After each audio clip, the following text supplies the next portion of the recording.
Hello and welcome to No Cliches, companion podcast to my coaching and leadership writing at A Bold Leader.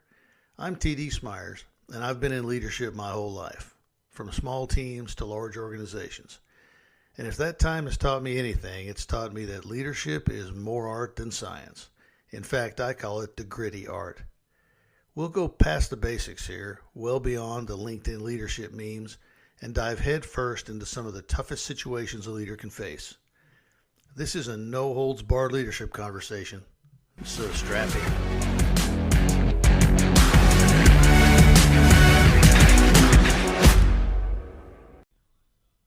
Leading boldly isn't always about breaking the rules.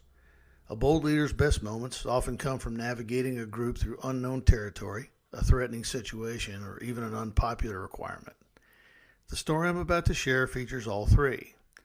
Although these events took place at the very end of the 20th century, my story opens up with a topic that's very contemporary and very controversial: mandatory vaccinations.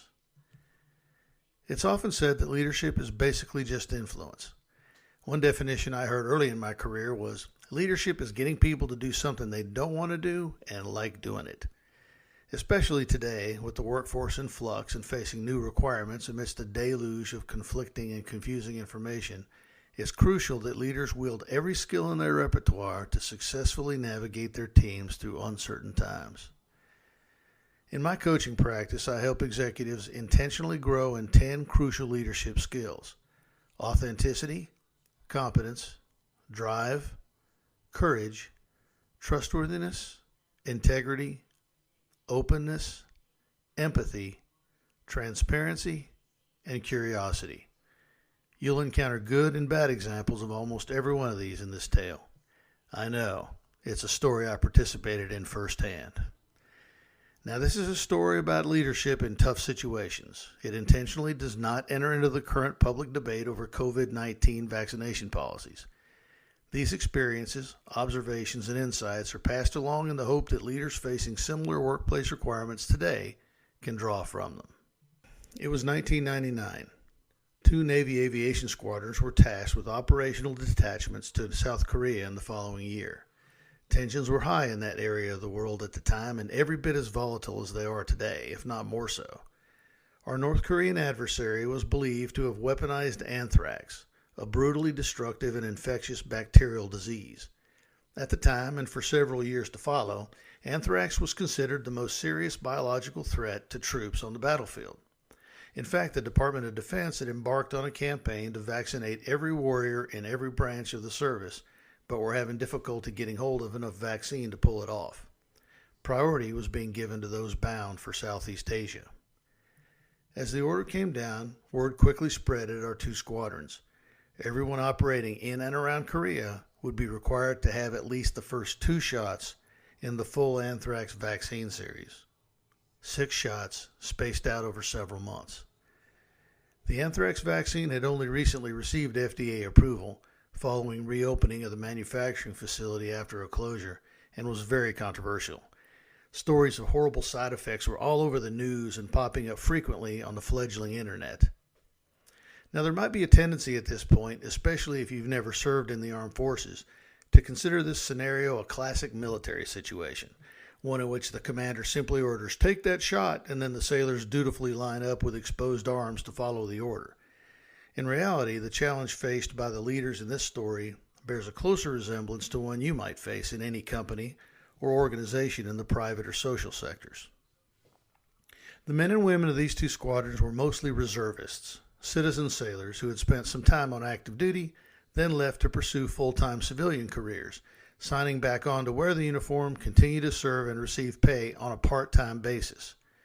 Every reservist knew they could get called up in the event of wartime or national emergency, but barring such a historic event, their part-time service was completely voluntary. They served because they wanted to. The Navy's rules, regulations, and policies applied fully to reservists, but only so long as they remained in uniform. Reserve officers, as well as those enlisted sailors who had met their initial service obligation, could walk away from this part-time military employment anytime they wanted to, or anytime they felt compelled to by a requirement beyond what they had signed on for. The U.S. Navy squadrons represented in this story were actual units that have since been decommissioned or transitioned to other missions. I personally know dozens of superb officers and sailors who served in both units while they were operational. This story is about leadership culture, the behaviors it engenders, and the consequences of those behaviors. It is not my intent to impugn the professionalism of the men and women who served honorably in both squadrons. The Condors and the Liberty Bells were two of the 7 squadrons that made up the U.S. Navy's Reserve Patrol Wing. They flew the P-3C Orion, a large multi-place aircraft with 4 Allison turboprop engines and an operational crew of 12, the vast majority reservists. As if maintaining combat readiness with a corps of volunteers wasn't challenging enough, the rules for sustaining hard-earned qualifications were the same for both reserve and active duty squadrons. Aircrew earned quals together as a team. If more than one name changed on the crew list, that crew lost its quals and the combat readiness of the entire squadron was reduced. Add to this the fact that virtually all reserve pilots were airline pilots by day. Their livelihood relied on staying healthy enough to pass a recurring airline flight physical, something an adverse reaction to the anthrax vaccine could put in jeopardy. It was definitely a tough position we were in, leading a corps of volunteers through a mandatory requirement that none of them were happy about and many of them actually feared. The Condors and the Liberty Bells flew the same aircraft, had the same mission, and even co-occupied the same hangar. Both recruited their reserve aircrew from the same demographic and the same geography. It would be hard to find a better basis of comparison than 2 equally equipped, identically staffed, co-located Navy squadrons flying the same mission. These squadrons entered the Crucible identical in every way but 2, leadership and the culture that leadership forged.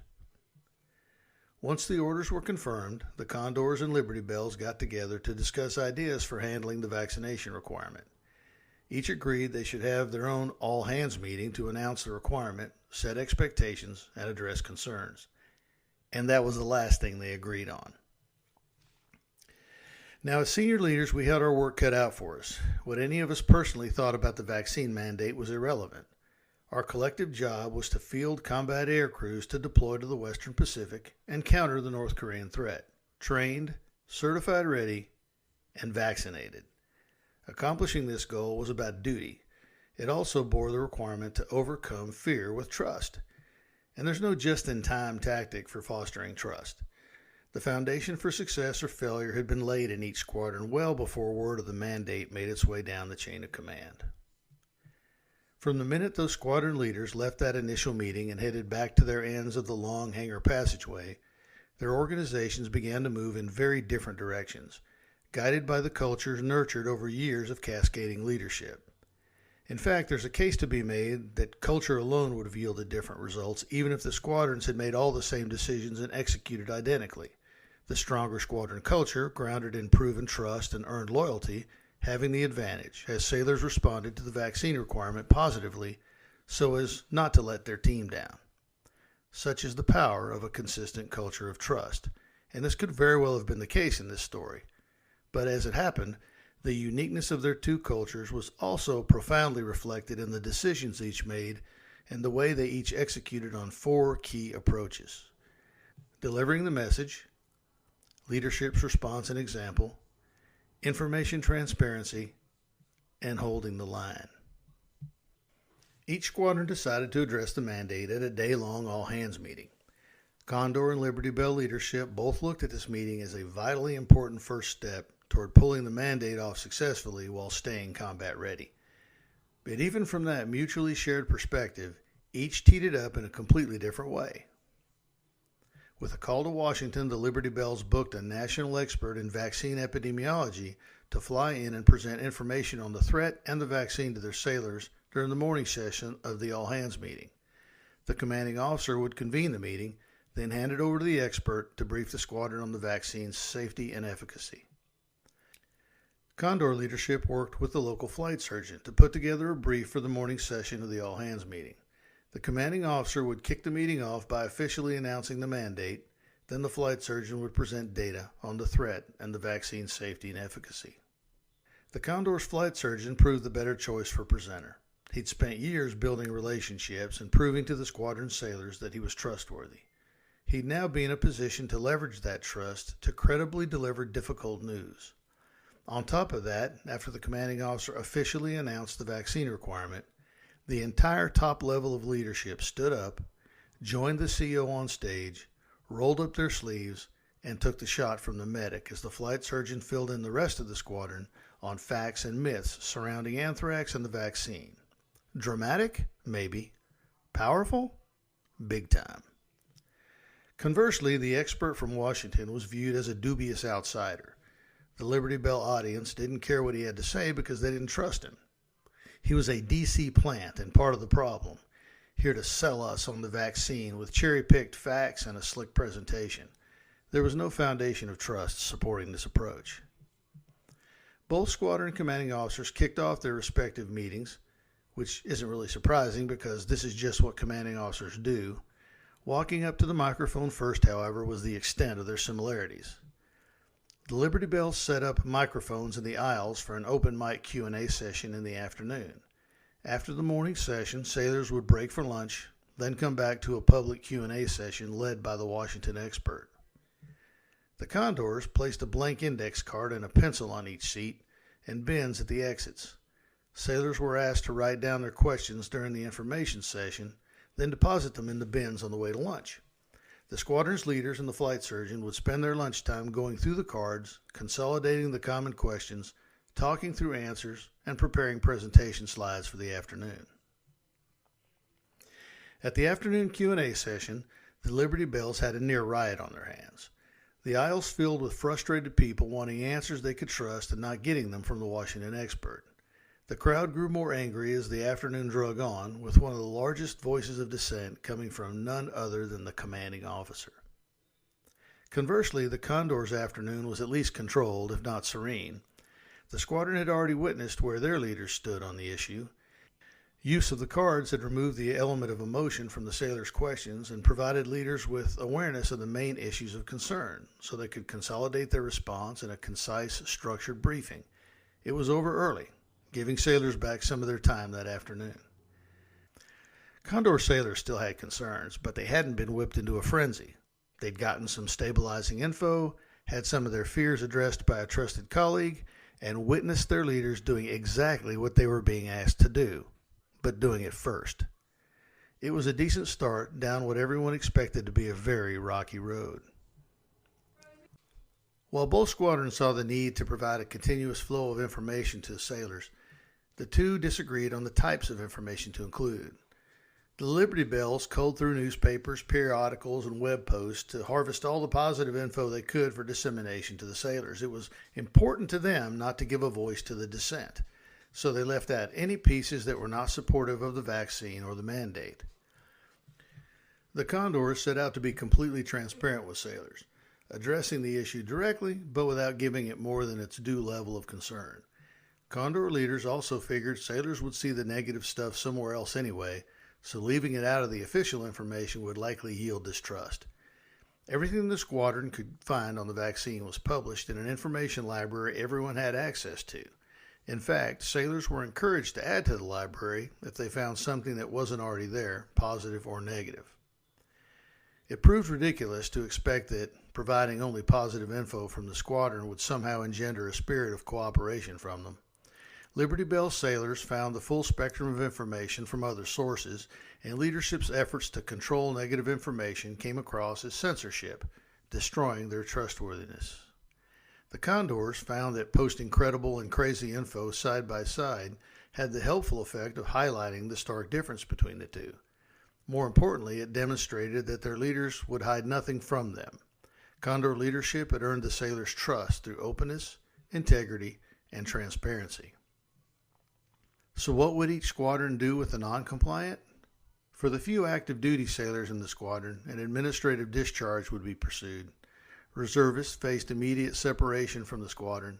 They could try to find another place to drill, but only in a non-deployable unit. Both squadrons realized the morale disaster that would result from retaining some aircrew on the rolls who weren't worldwide deployable, a requirement of maintaining status as a readiness-holding aircrew, while others bore the full load of taking the vaccine series and receiving orders to overseas operations. The Liberty Bells put in place a policy for those refusing the vaccine. They would process active duty sailors and obligated reservists for administrative separation and remove tenured reservists from the squadron crew list, coding them as non-deployable and jeopardizing their ability to drill for pay. The Condors established a similar policy. The Liberty Bells began to lose enough aircrew that they allowed some to continue in the squadron despite refusing the vaccine. This communicated a bias in treatment and eroded trust even more. The Condors' resolve was never tested. They had one pilot leave the squadron during this time frame. He didn't list the vaccination among the reasons for his departure, but he also didn't take the shot. They didn't have a single refuser at any of the other 3 aircrew positions. As the Western Pacific Detachment approached, the Condors met it with a full complement of trained, qualified, and ready combat aircrews. The Liberty Bells, having lost more than a dozen of their 32 reserve pilots and a smattering of other key aircrew positions, required augmentation from other squadrons to complete their tasking. Now, looking back at the planning by each squadron, did you notice that all the intended actions by both squadrons seemed responsible and feasible? I mean, why not bring in an expert to help answer questions and alleviate concerns? An open mic communicates access and transparency, right? Yet one squadron was successful and the other failed. When it came down to executing the plan, each squadron's leaders reaped what they had sown with regard to their sailors' response to well-established culture. The deck was stacked, for them or against them, based on that foundation. Culture and execution, not strategy and planning, presented the sharpest contrast between the 2 squadrons. Condor leadership had built a culture of trust over years, and they kept the helm steady through rough waters. Had leaders succeeded in getting Condor sailors to do something they didn't want to do and liked doing it? No. This was a tough patch to lead the squadron through, but in getting through it successfully, they reinforced the already high levels of pride, loyalty, and trust enjoyed across their combat aircrews.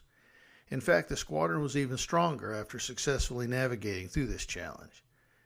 In the following year, the first year of the new millennium, the Condors won several wing-wide awards, including the coveted Battle E, presented to the highest overall performing squadron. Epilogue. I tell this story a lot. It's a good story with a lot of morals.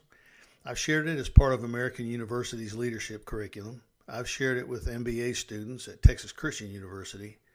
I've shared it in my coaching and leadership development, and I've shared it over a beer. Whenever I tell the story, I never fail to include an important anecdote, a takeaway that isn't obvious from the rest of the story, but affected me very personally. You may be wondering whether we had anyone contract one of those nasty side effects after taking the shot. Well, yeah, we did. One of my department heads and a lifelong friend developed a rare autoimmune disorder called pemphigus vulgaris shortly into the series. Navy medical officials denied correlation of the disorder to the shot, but the incident was entered into the Vaccine Adverse Effect Reporting System, or VAERS, and civilian doctors treating my friend considered the shot a potential trigger.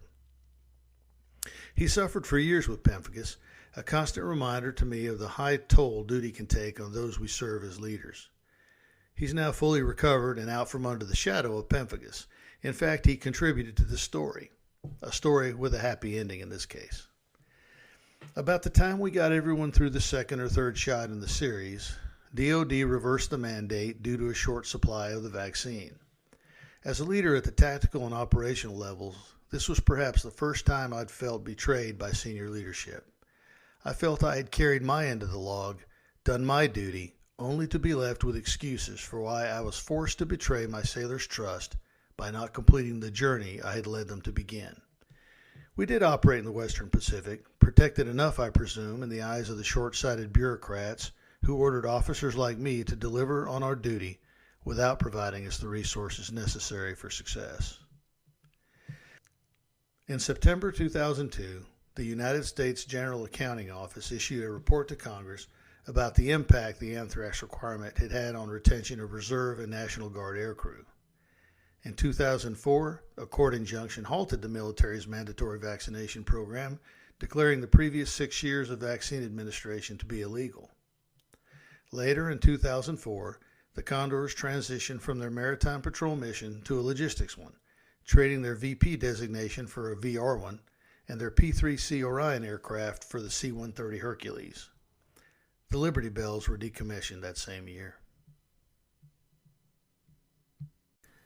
Thanks for listening in to this latest episode of No Cliches, the podcast from A Bold Leader. You can find visual stuff like text, pics, and links from this episode at aboldleader.com/blog. And don't forget to follow and subscribe to this podcast and ring that bell so you don't miss anything that's coming down the road. You can also leave some voice feedback at anchor.fm/aboldleader or write some at aboldleader.com. I'm T.D. Smyers, and I look forward to having you back.